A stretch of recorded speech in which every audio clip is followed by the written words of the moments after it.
faire comprendre aux coachs, mais aussi peut-être aux gens, que être coach, c'est un vrai métier. Parce que se prendre en vidéo, regarder ta propre vidéo ou quoi que ce soit, ça aura jamais l'effet d'un mec qui te dit tends les jambes, serre les fesses, envoie tes coudes à cet endroit-là. Je suis inspiré justement, on parlait du scaling, des options d'adaptation que j'avais jamais utilisées de ma vie et où je me suis dit, mais en fait, c'est quand même vraiment pas louche, ça, tu vois. Le médecin, il vient te voir, t'es déjà malade. Nous, on peut prévenir le problème et on a cette responsabilité-là. Vraiment, on change la vie des gens, on a un vrai impact. Tous les coachs au sein d'une box de CrossFit peuvent avoir cet impact-là. Et donc, c'est un vrai métier qui a une vraie importance, des vraies responsabilités. Dans cette deuxième partie, nous allons plonger directement dans le level 4.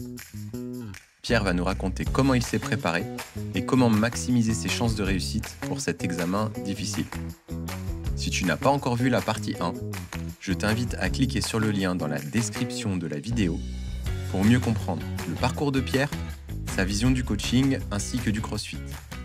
Allez, c'est parti pour ce deuxième épisode.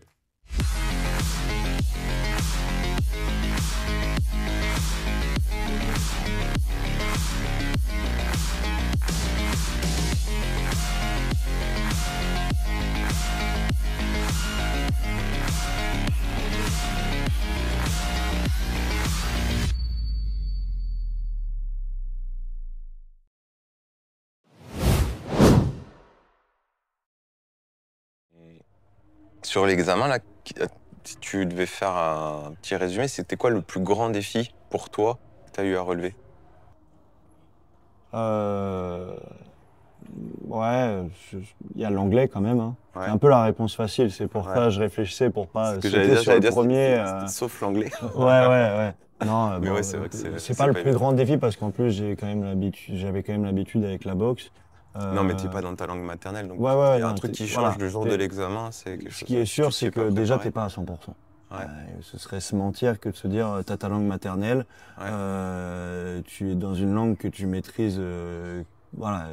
Soit t'as vécu dans le pays et ok tu parles français et anglais parce que t'as passé toute ta jeunesse en Angleterre, mais sinon tu sais que déjà tu vas être à 90%, on espère, tu vois, peut-être même 85%. Donc le mieux que tu fasses déjà, tu seras à 85% de ce que tu fais. Donc bon, mais voilà, on va pas rester sur la réponse facile pour creuser un petit peu.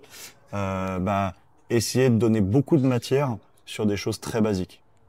Donc je pense que c'est vraiment ça le défi. Et en fait, c'est un petit peu ce dont on parlait tout à l'heure sur la virtuosité. C'est-à-dire que le air squat, tu peux dire à l'échauffement, placer vos pieds sous les épaules, les pointes de pied vers l'extérieur, pousser les fesses vers le bas, vers l'arrière. Aujourd'hui, je me concentre sur le fait que vous gardiez le buste redressé, donc concentrez-vous là-dessus et faites-moi 10 répétitions. Et ça a été ça ton enseignement du squat. Est-ce que tu es capable de vraiment amener quelque chose, les garder engagés, les gens, en y passant peut-être 10 minutes sur le air squat? Tu vois, on est sur quelque chose de basique. Alors, je prends le air squat, ça peut être des mouvements peut-être un tout petit peu plus poussés, comme le front squat, mais est-ce que sur les 9 fondamentaux qu'on a au level 1, tu es vraiment capable de mettre beaucoup de matière sur des choses qui, pour certains pratiquants, peuvent paraître simples? Et donc, on recoupe, hein, désolé, mais on va recouper sur, est-ce que dans l'enseignement, tu sais vraiment leur apporter de la matière à chaque étape que tu vas amener? Est-ce que dans ta vision, tu vas réussir à avoir des choses qui sont subtiles?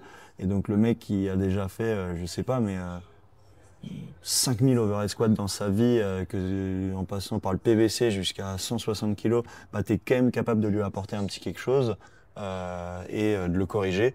Voilà, je pense que c'était vraiment ça, moi, que j'ai ressenti en tout cas comme le plus grand défi, c'est vraiment aller chercher beaucoup de matière et beaucoup de choses sur des fondamentaux. Ok. Du coup, pour revenir, on en a parlé aussi tout à l'heure, en fait. Tu réponds à mes questions en avance, mais je vais quand même la poser. Est-ce qu'il y a des ressources spécifiques, on va dire, à part le cap, que tu recommanderais pour se préparer et maximiser ses chances de réussite? Désolé, je vais rester un petit peu sur la base pour commencer. Le CrossFit Journal, c'est vraiment une ressource trop inexploitée. Et surtout aujourd'hui, avec les traductions qui deviennent faciles, avec l'intelligence artificielle, t'as quand même, je sais plus combien d'articles disponibles gratuitement sur le CrossFit, mais tu tapes CrossFit Journal, tu vas au premier article et on est parti, quoi. Et je l'avais fait pendant le Covid. Après mon level 3, j'avais repris le CrossFit Journal de la base, tu vois. Ouais. Et bon, t'as plein d'articles du level 3 sur lesquels tu repasses qui sont géniaux, mais t'as plein de choses à aller chercher là-dessus. Le CrossFit Journal, mais aussi CrossFit.com, de façon plus générale.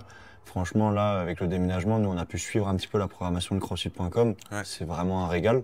Et ça apporte une façon de voir les choses en lisant, hein, bien évidemment, ce qui est écrit. Maintenant, pour aller un petit peu plus loin, j'ai envie de te dire que tout peut être une ressource. Tout. Et donc, au début, on a parlé des réseaux sociaux et des mauvaises choses que ça peut apporter. Chacun se fera son avis. Il y a quand même beaucoup de mauvais, mais il y a aussi des choses super cool. Et en fait, il faut aller chercher auprès de tout le monde, je pense. Okay. On va aller chercher auprès du spécialiste en gymnastique, en haltérophilie, en rameur. Il y a plein de formations qui existent aujourd'hui. Il y a plein de choses qui existent en ligne. Et il faut aller chercher, le faire passer via le petit moule CrossFit. Et hop, on en ressort des trucs que nous, on peut appliquer. On n'applique pas la même chose quand en haltérophilie, on tire 6 répétitions. Si tu prends une compétition d'haltérophilie complète, mais 3 répétitions d'arraché et 3 répétitions d'épaulé jeté contre Grace que tu vas faire en CrossFit, tu en fais 30 d'affilée. Tu peux pas appliquer ce que le spécialiste te donne à la lettre. Ouais. Par contre, il y a vraiment des choses qu'on peut appliquer. Donc je pense qu'il faut aller chercher un maximum de ressources, ouvrir au maximum, tout en faisant attention à toujours les faire passer par ce filtre et ce moule CrossFit et se dire, ok, maintenant, ce que va t'apprendre l'haltérophile, si demain, ton entraînement du jour, c'est un 5 x 1 squat snatch, bah, je pense que tu vas quand même appliquer beaucoup de ce qu'il t'a transmis. Ouais. Et voilà, toujours appliquer à la situation. Le filtre CrossFit, c'est aussi, si moi j'ai bien compris, c'est aussi être capable de transmettre rapidement des informations claires à un groupe hétérogène.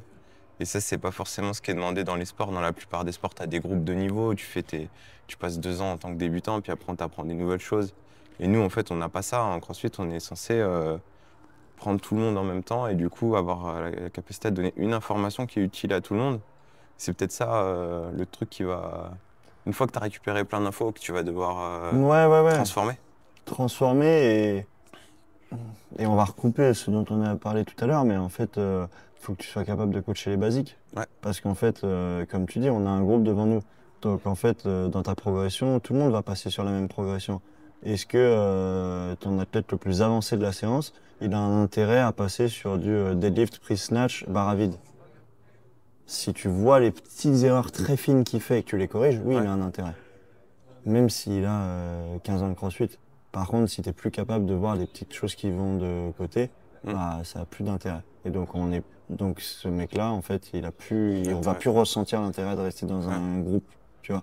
Donc bon, pour revenir sur les ressources, quand même rester proche de la base, hein, avec CrossFit qui reste notre base, les ressources de .com, du CrossFit Journal, tout ça, et pas quand même hésiter à aller voir ce qui se fait à côté pour s'en inspirer, parce qu'il y a des bonnes choses à prendre partout. Ça me fait penser, j'ai dit, on a intégré une nouvelle génération de stagiaires, du coup, et j'ai dit à un de mes stagiaires l'autre jour, normalement, si Rich Froning il vient, tu devrais trouver un intérêt à lui faire du double tap pour travailler ses double under. Il faudrait qu'il trouve du plaisir à le faire, même si il va dire, bah, je m'en fous, moi je vais juste faire des double under, je sais pas. Et non, en fait, si tu es capable de lui donner le petit challenge, je lui dis, vas-y, essaie de bouger tes mains encore plus vite que tu l'as jamais fait, ou quelque chose comme ça. Bah ça va lui créer... c'est ça ta plus-value et c'est ce qui va faire que le mec il va rester plus longtemps. Mais pas, plus longtemps et puis tout le temps. Ouais. Tu vois, pour prendre un exemple ultra concret, alors attention, je n'ai pas du tout le niveau de Rich Froning, mais l'autre jour on donnait une formation dans une box et il y a quelqu'un, on faisait du clean et un des coachs, le drill c'était que les stagiaires devaient corriger les coachs pour se mettre dans des situations de corriger des athlètes un peu plus avancés. Pas que je sois très avancé, mais j'ai juste les 10 ans. Tu vois, j'ai pas développé la propreté technique de 10 ans d'expérience, mais voilà. Et en fait, la personne m'a corrigé sur ma largeur de main en clean. Ouais. Et genre, ça m'a rendu mon mouvement meilleur. Ouais. C'est la base de l'enseignement d'un mouvement, c'est où tu places tes mains, où tu places tes pieds. Donc en fait, tu vois, après 10 ans de CrossFit, bon, y a plein de choses à corriger, attention, mais ça peut des fois être aussi bête que, tiens, écarte un peu plus tes pieds, écarte un peu plus tes mains, tu vois. Ouais. Voilà. Des fois, c'est plus technique que ça, et voilà. Ouais. Ok. Dans un candidat qui se présente à l'examen, à ton avis, c'est quoi les pièges et les erreurs courantes dans lesquelles il ne faut pas tomber? Ouais, le premier piège, toujours, je pense, c'est vraiment d'essayer de faire un truc que tu fais pas d'habitude. Ouais. Tu sais, essayer de se dire, c'est un examen, donc je vais changer ma façon de faire. Ouais, faut que je les impressionne, faut que j'utilise cet échauffement-là que j'ai jamais fait faire de ma vie à mes adhérents. Ouais. Mais là, je l'ai vu hier sur les réseaux sociaux, ça a l'air incroyable, les gens ont l'air de prendre un maximum de fun. Non, fais ce que tu sais faire et préparer. La préparation évite la plupart des pièges. Si tu l'as préparé, tu as déjà tombé dans les pièges et du coup, tu peux déjà un petit peu essayer de les préparer, de les éviter. Donc je pense que c'est vraiment le plus gros piège à éviter. Et après, c'est plus facile à dire qu'à faire, mais pas se laisser submerger par le stress.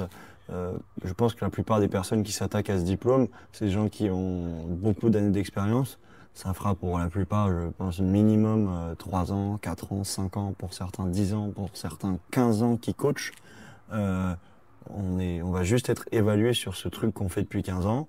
On va essayer de le faire peut-être encore un tout petit peu mieux. Mettre cette intensité dont on parlait, se mettre nous à notre intensité de palier, à notre, à notre seuil, tu vois, à notre entraînement de palier, mais à notre coaching de palier. C'est-à-dire qu'on coach tous les jours là. Et là, on va peut-être essayer d'aller encore chercher, tu vois, gratter ce tout petit truc en plus, mais sans faire des choses qu'on fait pas d'habitude.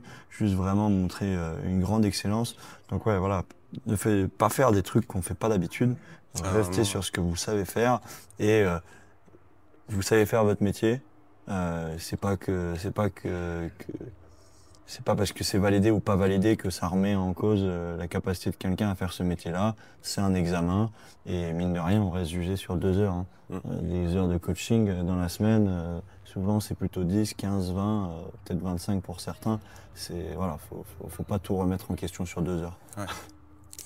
Et justement, ce stress, toi, tu l'as géré comment pendant l'examen?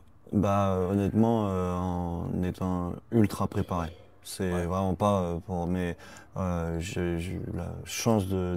Les classes que j'ai données, c'était style... je me souviens plus exactement, mais dans ces eaux-là, 11h et 19h. Bon bah tu vois, je me suis levé le matin, t'imagines que le réveil... Enfin, j'ai pas eu besoin de réveil pour me réveiller. Hein. Attention, j'étais stressé, hein, donc tu vois, j'étais réveillé bien avant le réveil et voilà. Et bon, bah j'ai pris mes lesson plans. Et puis je suis parti dans la rue à Londres et puis je tournais autour du pâté de maison où était la boxe. Je marchais juste tranquille et je me répétais la séance. Donc j'imaginais la donnée. J'imaginais voir les erreurs arriver, j'imaginais les corriger, j'imaginais mettre en place les corrections que je voulais. Et en fait, quand tu es autant préparé, bah tout le côté, je sais pas si c'est le bon terme, mais un peu technique, et ben le cadre est là. Et t'as plus qu'à venir prendre les gens, tu vois, et à t'adapter vraiment à la personne. Si déjà t'as pas ce cadre technique, t'as pas mis ce cadre-là, bah faut t'adapter aux gens et en plus préparer ton cadre. Donc t'es en train de jongler avec tout. Donc je pense que c'est vraiment ça qui m'a aidé à bien gérer ce stress, c'est que en fait, j'aime pas cette comparaison parce que attention, c'est pas ce qu'on fait dans les box au jour le jour, mais c'était quasiment un petit peu, tu vois, une pièce de théâtre quoi. Ouais. Et après, je suis venu prendre les gens qui eux venaient dans ma pièce de théâtre faire de l'impro et hop, je les emmène avec moi. Donc tu vois, j'avais un cadre hyper structuré avec un plan de leçon. J'avais des branches qui partaient en fonction du nombre de pratiquants que j'allais avoir dans ma séance, tu vois, un truc, machin ou quoi que ce soit. Et après, si tu es bien préparé, bah là, tu peux vraiment venir te concentrer sur chaque personne. Et on revient sur ce qu'on disait, finir individualiser la séance le plus possible. Ok. Et ce qui t'a permis de rester concentré et performant, c'est que tu avais toujours une branche à te raccrocher, justement. Parce que tu avais un peu envisagé tous les scénarios possibles. J'avais envisagé tous les scénarios possibles. J'avais vraiment, si la personne a mal là, en prenant chaque articulation du corps, j'exagère, tu vois, j'avais pas préparé la phalange droite ou quoi que ce soit, mais tu vois, et quand tu prépares tout ça, et ben maintenant, quand la personne elle vient, t'es préparé. Ça montre un énorme professionnalisme pour la personne qui vient te voir, pour en l'occurrence dans le cadre d'un examen de l'examinateur, toi t'es sûr de toi, tu te fais pas déboussoler, t'as tout préparé. Donc t'as plus qu'à venir donner les cartes et appliquer. T'es prêt à avoir le genou un peu partir vers l'intérieur. T'es prêt à avoir la largeur des mains qui est pas exactement la même. Tu t'es préparé à tout ça. Une fois que t'es prêt, on va chercher les gens là où ils en sont et on leur donne les cartes qu'ils ont besoin de jouer. Ok. Il y a un truc que tu m'avais raconté à l'époque et si tu peux en dire 2 mots, c'est ce qui t'a aussi un peu mis le pied à l'étrier pour le level 4, c'était ton expérience pendant les games. Ouais, je pense que ça a été une aide, ouais. Est-ce que tu peux juste en dire 2 mots et de dire quand tu t'es arrivé là-bas, ce que tu as vu, on pourrait expliquer aux gens, t'es allé plusieurs fois aux Games. Mais tu as eu l'occasion. En tant que volontaire. Attention, oui. faut le préciser. Attention. Tu es allé plusieurs fois dans les backstage des Games. Voilà. Et tu as eu l'occasion d'être le responsable de l'affilié et monter sur place pour exceptionnellement pendant la période des Games. Il y a une salle de CrossFit qui s'ouvre et du coup qui accueille les gens sur des cours. Et les coachs qui coachaient là, c'était que des level 4. Donc ça t'a fait vivre une expérience déjà. Ouais, alors c'est la première fois que tu voyais ça. Ouais, j'étais pas responsable de tout ça ou quoi que ce soit, mais en effet, à l'époque, on était volontaires sur place et ils avaient monté une affiliée, c'était même appelé The Affiliate. Ils essayaient vraiment de recréer, donc tu avais un petit shop, tu avais tout pour un petit peu essayer de montrer un bon exemple de ce qui pouvait se faire. Et donc ils avaient mis un petit peu des coachs uniquement level 4. Et ouais, il y avait vraiment des trucs à venir prendre. Ils coachaient des groupes de 20 personnes. Donc tu voyais, encore une fois, hein, on va revenir, désolé sur les basiques, mais une grande maîtrise de tout ce qui était à la base. Donc ils organisaient super bien les gens, ils venaient corriger chaque personne. Et quand même, certaines indications que j'avais jamais fait, mais des choses dans le ressenti. Tu vois, coacher d'une manière que moi, des fois, j'avais jamais coaché. Donc tu vois... sur un push press, tu fais mettre les mains aux gens sur les épaules et ok, serrer les fesses, pousser les mains. Et tu vois, tu guides les gens comme ça. Ok, vous avez senti là ce qui vient de se passer. Vous sentez d'abord ce muscle-là se contracter, puis les mains bougent. Et ben, c'est ce que vous devriez ressentir avec votre barre. Donc des petites choses comme ça que je crois que j'ai appliquées. Mais malheureusement, au bout d'un an et demi, ça commence, voilà. Mais ouais, c'est sûr que je pense quand même que ça m'a. Encore une fois, hein, comme je te dis, je suis venu chercher peut-être certaines cartes de ces level 4 que j'ai vu coacher et ça m'a poussé à corriger encore un peu le tir sur certaines facettes de mon coaching. Ouais. Je pense quand même que ça a été une aide en effet. Ouais. C'est vrai que c'est dur d'apprendre si t'as pas de modèle. C'est ça qui est assez compliqué.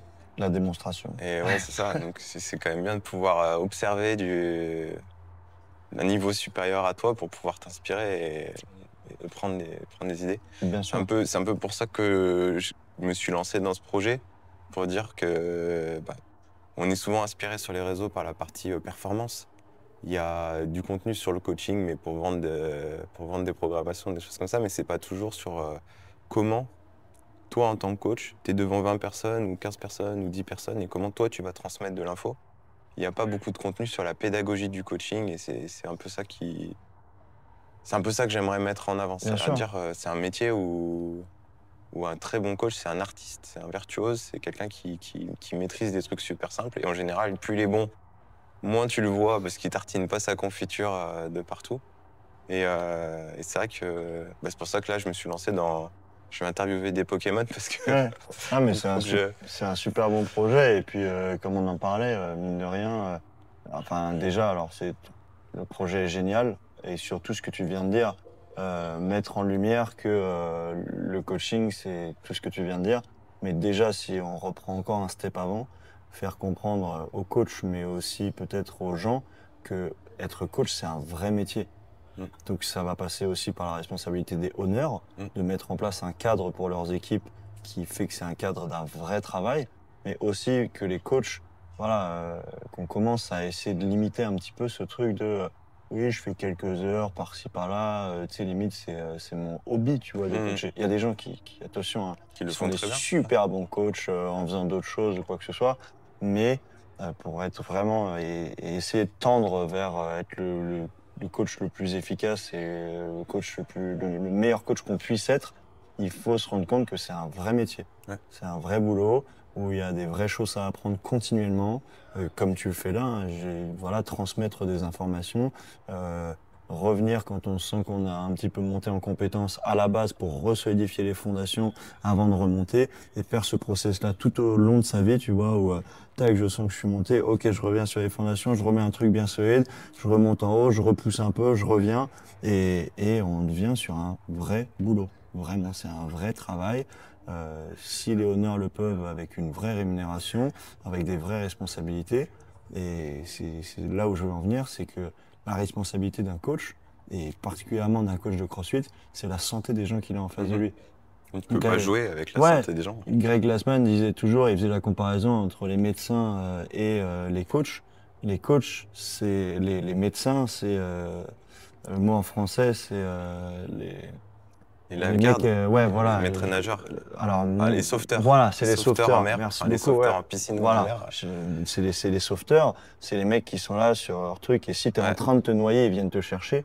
Là où le coach, c'est justement plutôt le maître nageur, le mec qui va t'apprendre à nager. Ouais. Donc si tu te retrouves en difficulté, tu sauras t'en sortir tout seul. Ouais. Le médecin, il vient te voir, tu es déjà malade. Ouais. Nous, on peut prévenir le problème Ouais. et on a cette responsabilité-là. Vraiment, on change la vie des gens, on a un vrai impact. Tous les coachs au sein d'une box de CrossFit peuvent avoir cet impact-là. Et donc, c'est un vrai métier qui a une vraie importance, des vraies responsabilités. Et ça, ce projet-là, je pense qu'avec ce que tu viens de me dire, que c'est le fond du projet. Ouais. Et c'est génial et c'est hyper important. Je pense qu'on va pouvoir conclure là-dessus. C'est Ouais. un beau mot de la fin. Écoute, merci Pierre. En tout cas, merci c'était à vraiment toi. cool comme échange. Merci. Et ben ouais, merci. Voilà, c'est la fin de cet entretien avec Pierre. J'espère que ça t'a plu et que, comme moi, tu as appris des choses. Je t'invite à t'abonner à la chaîne pour ne rien manquer, à liker cette vidéo et surtout à m'écrire dans les commentaires quels sont les prochains coachs que tu souhaiterais me voir interviewer. À très vite pour la suite.